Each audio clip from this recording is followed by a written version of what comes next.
To the first humans, bones were not relics. They were gods. Skulls split the earth like thunder. Ribs rose like temples. Claws became warnings carved in stone. In the shadows of giants long gone, humanity found its first religion: the worship of fear, the worship of memory, the worship of dinosaurs. 7.5 million years ago, the world was vast, merciless, and haunted by memory. The dinosaurs had vanished, yet their remains jutted from the earth like monuments to a forgotten kingdom. On the endless savanna, beneath a pale, dust-choked sky, colossal bones broke the surface of ridges and riverbeds. Fossilized skulls stared with hollow eyes, ribs arched like the ruined ceilings of a cathedral.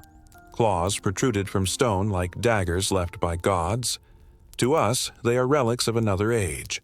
But to the first humans, fragile and scarred, they were alive. They were not remnants of the past, but presences of the present. Silent, eternal, and divine. A small band of Homo erectus moves cautiously across the golden plain. Their hides, patched with antelope and zebra skin, hang loosely from their broad shoulders, stitched with sinew, torn by claws and time. Every garment is a testament to survival, every scar on their bodies an unspoken memory of struggle.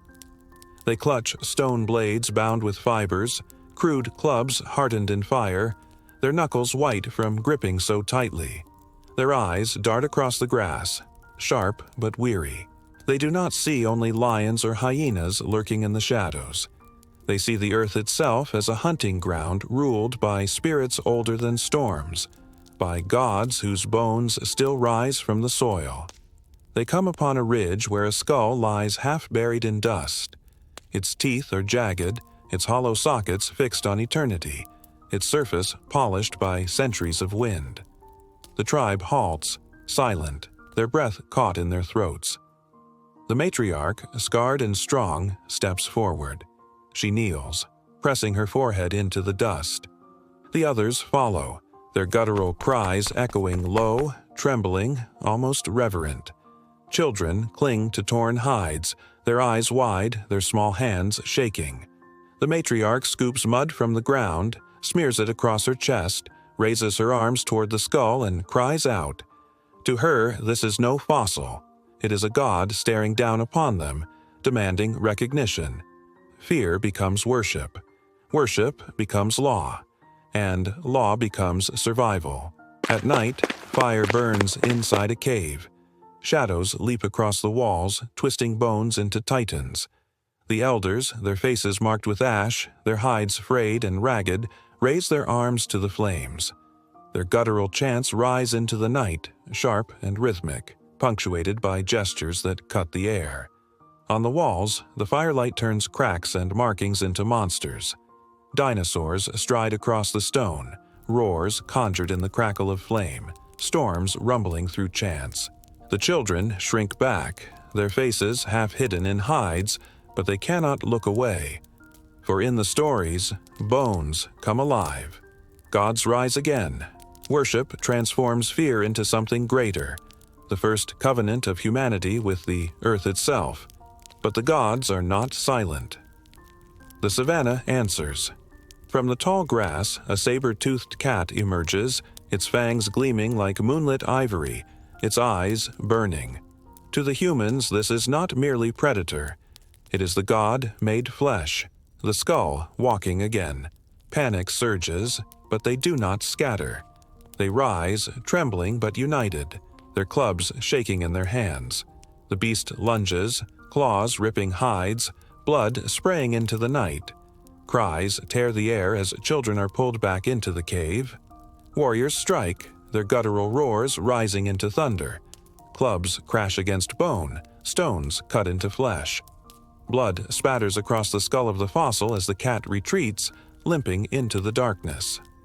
The humans collapse, gasping, trembling, yet alive. They kneel once more before the skull, bowing low. They do not see victory by their hands. They see deliverance by their gods. Their faith deepens. Worship grows. But not all worship the same.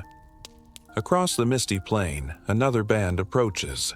Their hides are patched with leopard skin, their faces smeared with ash. They too kneel before bones, but their chants are different, their rituals foreign. They smear blood across their arms, their guttural cries clashing with those of the first band. Two tribes, two interpretations, one set of bones. Fear becomes rivalry, worship becomes division, and soon blood becomes sacrifice. The bands clash beneath the fossil skull. Clubs smash into flesh, stones fly, guttural roars drown the fire's crackle. Blood spatters across bone, dripping into the earth. To the humans, this is no battle of flesh alone. It is judgment. Their gods are watching. Every blow is sacrifice, every cry a plea. Fire sparks across the ground, lightning splits the sky, and still they strike. Worship fuels rage. Rage fuels survival, and survival leaves bodies broken in the dust. Then the earth itself answers. A storm crashes across the savanna, thunder splitting the sky, rain slashing the ground. Lightning illuminates the fossil skull, its teeth gleaming, its hollow eyes alive in the stormlight. Both bands halt, raising their faces to the heavens. To them, this is no accident. This is the gods speaking, angered by division. They fall to their knees, their hides soaked, their bodies trembling. In thunder, they hear roars of giants. In lightning, claws striking from the heavens. In rain, the tears of gods demanding reverence. Yet nature delivers more than warnings. From the grass, laughter echoes. A massive hyena, larger than any that will ever exist again, prowls forward, its eyes burning, its jaws ready to crush bone. Both tribes freeze. Fear swallows them whole. The beast lunges, dragging a warrior into the mud, jaws clamping down with a snap. Screams rip the night, and in that moment, enemies stand side by side. Spears thrust together, clubs smash in unison, guttural roars mix into one. They fight not as rivals but as one tribe, bound by terror, guided by faith. The predator thrashes, blood spraying, claws raking, but the humans do not falter. Strike after strike, they drive it down. At last, the beast collapses, broken, its blood soaking into the soil beneath the skull of the fossil. Silence follows. Rain hisses against the earth. Fire flickers weakly, smoke rising into the storm. Both tribes kneel before the skull, pressing their faces into mud, their blood mixing with soil.